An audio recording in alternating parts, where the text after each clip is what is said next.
tout le monde, alors aujourd'hui je vous retrouve pour un update lecture, même si en soi il y a plus de magazines, il y a autant de magazines que de livres et il y a même une BD, parce que en fait, je vous dis ça, mais en fait au final au mois d'août j'ai pas forcément beaucoup plus lu, voilà, hein, c'est quand même une tendance depuis quelques temps que je ne lis plus autant qu'avant, même je ne lis plus en fait, tout simplement.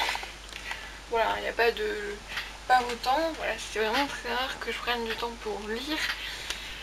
Parce que même pendant le confinement, je n'avais pas l'envie et je voulais pas me forcer, concrètement. Et voilà, vu que j'ai pas fini de lire pendant le confinement, en tout cas je me rappelle plus. Voilà, j'avais pas envie, voilà, et c'est tout, c'est comme ça, j'ai pas envie. Et même en fait, ça me fait quand même mal. Pas non plus, oh mon dieu, je ne lis pas, non mais ça me fait mal parce que là j'ai beaucoup de livres que j'achète et que je voudrais lire. Parce que, je vais vous montrer. Là-bas, vous voyez les deux. C'est pas que j'ai un enfant, c'est le lit de ma nièce qui vient dormir, ne vous inquiétez pas. Les deux là donc sont remplis, même il y en a trois qui sont même pas dans l'étagère parce que ça ne rentre pas tout simplement. Ouais, je ne lis pas et j'achète toujours des livres. Ça c'est vraiment un truc de ma famille parce que ma mère est pareil, c'est-à-dire que bon elle par contre elle lit, même si elle lit plus en version dématérialisée. Donc elle a une Kindle, mais elle lit, mais moins que ce qu'elle achète. Mais moi c'est que j'achète, mais oui je lis moins que ce que j'achète parce que vraiment je ne lis pas. Donc ce qui fait que voilà, pour quand même avoir un petit peu de lecture, je me préfère plutôt les magazines, tout ça. Et surtout le pire, c'est que les trois livres que j'avais présentés, il y en a qu'un que j'ai vraiment fini. Vous comprendrez pourquoi après. Donc je vais commencer par les magazines, donc j'en ai trois à vous présenter. Pour les prescripteurs, je sais de vous les présenter parce qu'en fait dans les deux, présentation d'un article qui m'a vraiment beaucoup plu dans celui-là, donc c'est celui-là du mois de octobre. Oui c'est bien ça. C'est en fait un interview de Alexandre Water, oui. Je sais pas comment on prononce. Donc qui est donc là c'est celui-là, là c'est un film que je veux vraiment voir. Du coup je ne sais pas s'il est sorti au cinéma, je présume que non. C'est le film Miss où c'est un garçon qui veut devenir Miss France. Et voilà, vraiment j'ai vraiment envie de le regarder. Et en fait il a défilé pour Jean-Paul Gaultier en corset dans un défilé de femmes, voilà. Et vraiment son interview dure sur quelques pages et est vraiment hyper intéressant. Je trouve que ça a l'air vraiment d'être une personne, je sais pas, vraiment intéressante. J'ai vraiment bien aimé cette interview. J'aime beaucoup leur interview parce que je sais pas, je trouve que là les questions sont, je sais pas, vraiment c'est voilà, c'est un article qui a vraiment marqué parce que donc comme j'espère beaucoup de monde, je suis donc pour la diversité, surtout que tout le monde soit comme il veut. Bon, tant que ça ne nuit pas à autrui, tout le monde fait ce qu'il veut dans sa vie. Et malheureusement beaucoup de monde ne sont pas d'accord avec ça et du coup j'ai trouvé ça hyper inspirant. Et voilà, parce que je sais déjà ce film, quand j'ai regardé la bande-annonce, j'ai vu la bande-annonce, c'était sur Facebook. Bon, parce qu'en fait Twitter c'est des insultes, tout ça, mais de jeunes. Et sur Facebook c'est des insultes et commentaires racistes, homophobes, transphobes de vieux en fait. Voilà, c'est un peu la différence. Et j'ai fait l'erreur d'aller voir les commentaires et je me suis dit non, j'ai pu aller voir les commentaires. Tous les posts un peu à débat, genre posts sur l'homosexualité, posts sur les femmes, posts sur les personnes racisées, tout ça, j'ai pu aller voir les commentaires vraiment parce que alors il y a des très bons commentaires, vraiment des très bonnes personnes qui sont d'accord avec le sujet, voilà, qui sont très intéressants, mais t'as tellement d'insultes, de messages complètement cons, et justement sur cette bande-annonce de Miss, voilà, forcément vous devez déjà le genre de commentaires qu'on voit, et j'ai trouvé ça vraiment aberrant qu'en 2020 on soit encore là. Et ensuite dans celui-là de novembre, donc celui-là de ce mois, déjà donc ouais, c'est à propos de l'illustratrice, et le genre je voulais vous parler de cette illustratrice, c'est Constanza Gopinger, je sais pas. Je ne sais pas, je suis désolée. Qui en fait est une illustratrice. Alors déjà, c'est très inspirante vraiment dans sa vie. Voilà, vraiment très inspirante. Et ses dessins sont vraiment super beaux. Donc ça représente toutes des femmes. Voilà, surtout celui-là, c'est son premier, il me semble. C'est celui-là qui le représente le mieux, elle dit. Et franchement, vraiment, ses dessins sont juste magnifiques, je trouve. Et moi, en fait, depuis quelques temps en fait j'ai remarqué un truc, c'est que bon, enfin, ça n'a pas de rapport pour vous, mais en fait je m'intéresse beaucoup plus, par exemple quand je regarde une série ou un film, même si c'est assez rare, aux couleurs, comment sont disposées les choses, comment sont disposées les personnes, parce que je trouve que ça veut dire beaucoup de choses, vraiment, parce que bah, y a des gens qui sont payés pour faire ça, donc ça veut dire quelque chose. Et pareil, tout ce qui est dessin, illustration, tout ça, je trouve vraiment que ça apporte vraiment un message fort. En fait, je m'intéresse de plus en plus à l'art, peut-être parce que dans les matières où je suis, on me force à m'y intéresser, on me force entre grosses guillemets, on ne met pas un couteau sous la gorge non plus. Mais ça, voilà, je vais vous parler aussi de ça, c'est la tendance homeware. Toute son histoire, donc c'est-à-dire de s'habiller cool à la maison. Vraiment en fait vraiment les prescripteurs, je trouve que c'est pareil, les photos à la fin, là c'est Marrakech en hiver. Je trouve ça super beau, vraiment, je sais pas, voilà, je trouve qu'il y a des fois des photos, des photos valent 1000 mots. Vraiment les prescripteurs c'est vraiment des magazines que j'aime beaucoup lire tous les mois parce que je trouve qu'ils parlent de choses qu'on ne parle pas habituellement. Ils interviewent des personnes, ok voilà, je vous avoue que ces deux personnes là que je vous ai parlé, l'illustratrice et l'acteur et le mannequin, je ne les connaissais pas avant, vraiment je les connaissais pas. Et voilà, deux personnes qui sont pas forcément connues, en tout cas pas par moi. Peut-être qui sont très connues mais que moi je ne connais pas. Et aussi voilà des sujets d'articles qui sont assez originaux. Alors ensuite je vais vous parler, j'ai lu, alors, ça remonte. J'avais acheté à Nose, voilà, j'ai le tome 2 là-bas, Les Misérables en BD. Alors je vous avoue que je n'ai pas forcément tout compris. Il est un peu... voilà, alors je présume qu'il n'y a que 2 tomes alors que Les Misérables, je pense que c'est quand même un livre qui est quand même assez gros. Mais je sais pas, je vous avoue que je n'ai pas... j'ai peut-être pas... voilà, je pense que c'était pas la bonne idée pour moi de le prendre en BD. Parce que ouais, je pense que c'était trop résumé. Ce qui a fait que ça m'a perdu. Donc peut-être que c'est plus ce genre de BD qu'on doit lire quand on a déjà lu le livre. Et du coup, à quoi ça sert de le lire en BD si t'as déjà lu le livre? Voilà. Après, j'ai quand même compris à peu près voilà ce que ça voulait dénoncer. Voilà.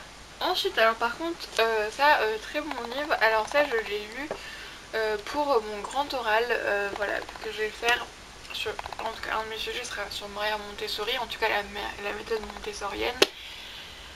De nos jours, voilà, il fallait quand même que je vois à peu près les bases, voilà, un cours de ma culture personnelle. Là, je vous l'avais montré par un moment, c'est les livres, je sais plus c'est quelle maison d'édition. Et ça, vous savez qu'il y avait toutes les semaines, maintenant on a arrêté parce qu'en fait, de tout ce que j'ai lu que celui-là. Alors que pourtant il y a plein de femmes tellement intéressantes dedans. Et franchement j'ai adoré. Maria Montessori, cette femme vraiment tellement intéressante, tellement puissante. Vraiment qu'on lui a mis tellement, les hommes lui ont mis tellement de bâtons dans les roues. Et quand tu lis le truc tu fais, non mais sérieusement, l'ego des hommes, non mais tu dis ouais bref. Mais elle s'est toujours relevée et elle a montré qu'elle n'avait pas besoin des autres. Voilà, qu'elle n'avait pas besoin d'eux pour réussir. Voilà, et vraiment j'ai adoré l'histoire de Maria, tout ça, vraiment une femme tellement intéressante. Et j'ai vraiment beaucoup aimé sa méthode, sa façon de voir les choses. Et bah, c'est la façon de voir les choses que j'ai aussi et que beaucoup de gens ont, en tout cas j'espère, c'est le fait que de donner que c'est sûr si tu donnes pas la chance à un enfant d'apprendre, il ne pourra pas apprendre.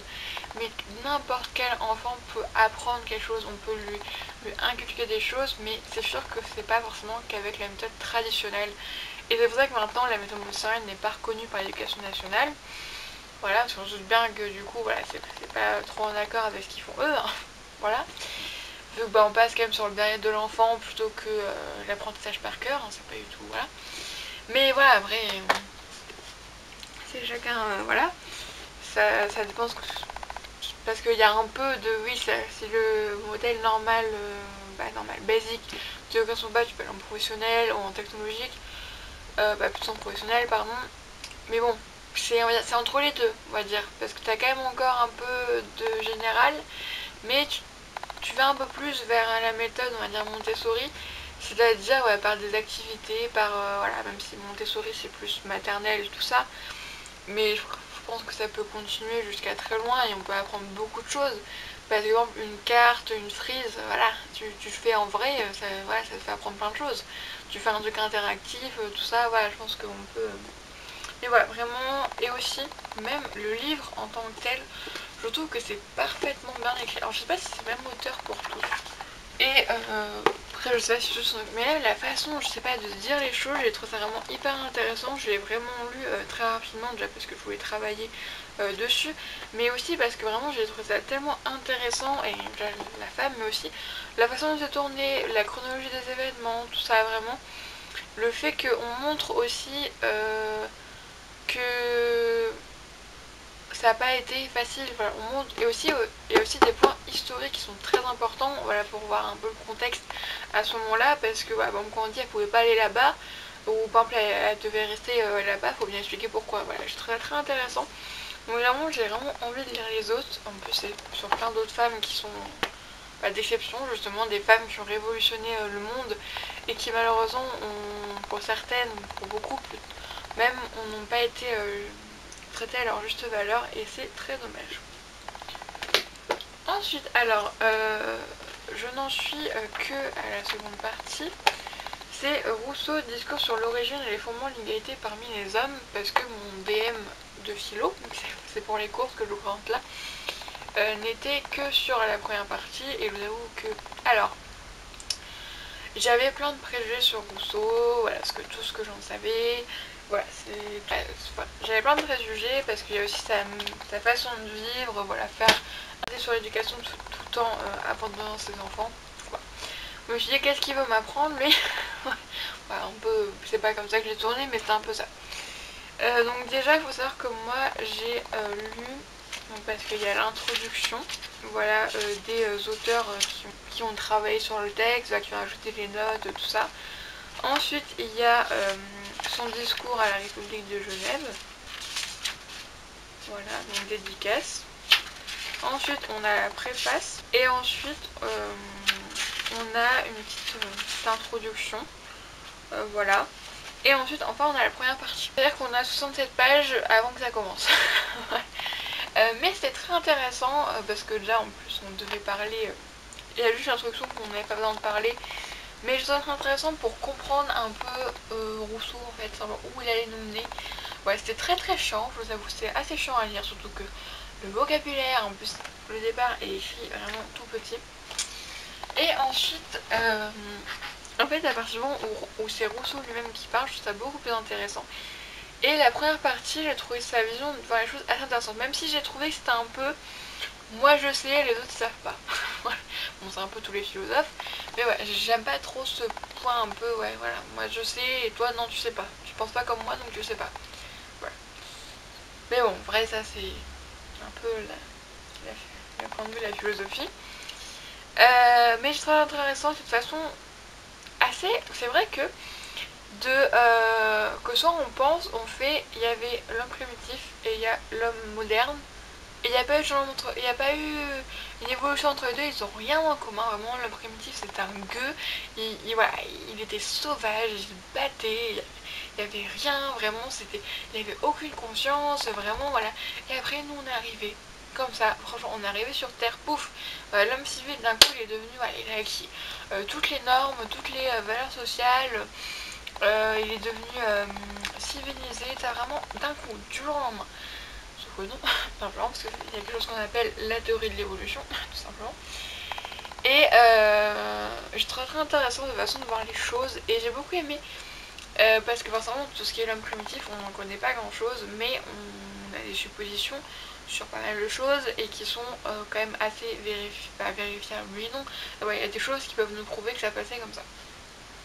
Et j'ai beaucoup aimé cette façon de l'homme primitif, et surtout, c'est pas de montrer que l'homme primitif est meilleur que l'homme civil, absolument pas. C'est que chacun ont leurs défauts et leurs qualités, et que surtout, qu'on vient de l'homme primitif. Voilà, et que surtout l'homme primitif avait des bonnes choses en lui.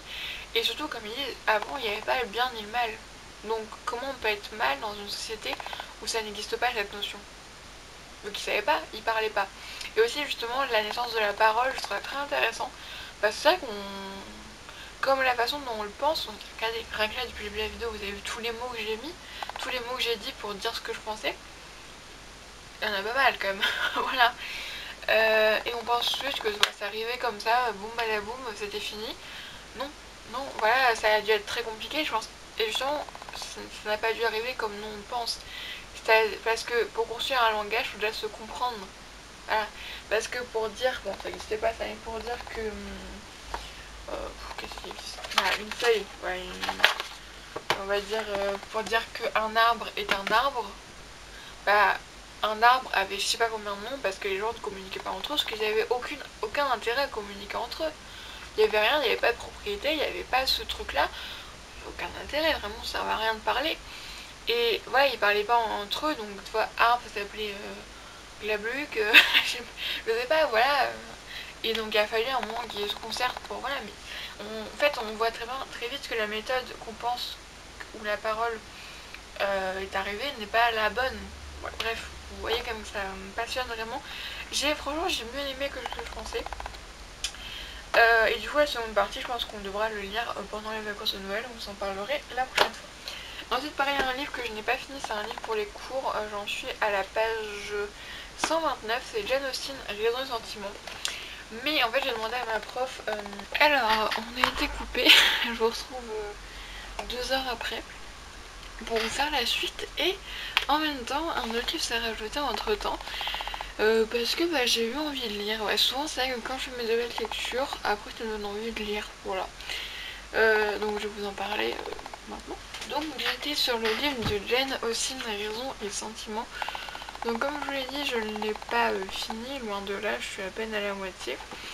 Tout simplement parce qu'en fait je devais rendre une fiche de lecture, je vais toujours la rendre, mais quand vous verrez la vidéo je l'aurai déjà rendue. Une fiche de lecture en littérature, donc sur ce livre là. Sauf que j'ai vu en fait, clairement, je n'aurai pas le temps de tout lire, surtout là avec la période scolaire, comme vous avez pu voir la lecture c'est assez compliqué. Parce que j'ai mes devoirs, je fais du code, puis aussi j'aime bien me reposer un petit peu. Voilà, après la lecture ça peut être pour certains du repos, mais c'est vrai que moi je privilégie plus Netflix, tout ça c'est un peu... Je sais que c'est dommage, mais bon écoutez c'est comme ça, on se refait pas.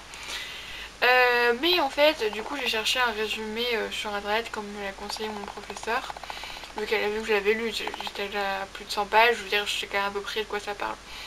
Et au final j'ai lu et en fait tout ce que j'ai lu c'est à peu près le plus gros du livre. Donc alors en fait l'histoire, mais je pense que vous connaissez, c'est la famille d'Ashwood, pardon. La famille d'Ashwood qui en fait le père, donc la mère, le père et les 3 filles, donc le père meurt, non ils ont un frère aussi, pardon. Donc le père, la mère, les 3 filles et leur fils, voilà, donc la famille d'Ashwood. Le père meurt et en fait tout l'héritage revient au fils. Et ce qui fait que les 3 filles et sa mère n'ont rien et sont obligées d'aller dans un petit cottage, voilà. Et le roman est basé sur l'histoire d'amour de Elinor et Marianne. Voilà, donc du coup pour ma fiche de lecture j'ai pu faire quelques recherches sur Jane Austen et du coup son but dans ses livres c'est de dénoncer justement cette façon de voir les choses qui était très présente à cette époque et qui est encore maintenant mais heureusement beaucoup moins présente, du fait qu'une femme acquiert un statut social et surtout une stabilité financière que si elle se marie, c'est-à-dire qu'elle n'existe pas avant de se marier et tant qu'elle ne se marie pas, elle n'existe pas. Et du coup ce qui fait que les jeunes filles de cette époque, parce que là ils ont 17-18 ans, ils ont mon âge et elles sont obsédées par le fait de trouver un mari, alors que moi concrètement je m'en fous. Mais voilà, mais vraiment, surtout si avoir un copain forcément sur là, mais voilà, trouver mon mari, franchement je m'en fiche. J'ai d'autres préoccupations pour l'instant que me marier, et heureusement, et comme beaucoup de monde. Voilà, parce que si c'est pas la même chose, maintenant on a accès, les femmes ont accès à l'éducation, les femmes peuvent travailler, ouais, à cette époque c'était un peu bobonne, tu te maries, tu fais des gosses et tu te fermes ta gueule, c'était un petit peu ça quoi. Heureusement je suis pas née à cette époque là parce que je sens que j'aurais pas trop kiffé. Mais bon.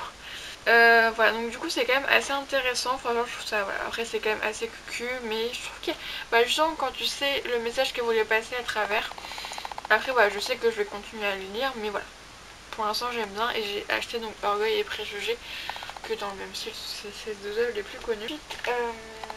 Je viens de le lire à l'instant, j'ai lu la pièce de Eugène Ionesco, La cantatrice chauve. Alors moi justement j'ai vu un extrait de Eugène Ionesco avec la leçon, et c'est justement ce livre là que je voulais lire, mais il y avait La cantatrice chauve avec, donc tant mieux, on va en lire un autre. Alors Eugène Ionesco fait partie du théâtre de l'absurde et on le comprend très rapidement, voilà, vu qu'on a comme personnage, là dès le début on voit que c'est un peu, voilà, il y a comme personnage Monsieur Smith, Madame Smith, Monsieur Martin, Madame Martin, Marie la Bonne et le capitaine des pompiers. Donc à la base c'est un dîner entre les deux couples.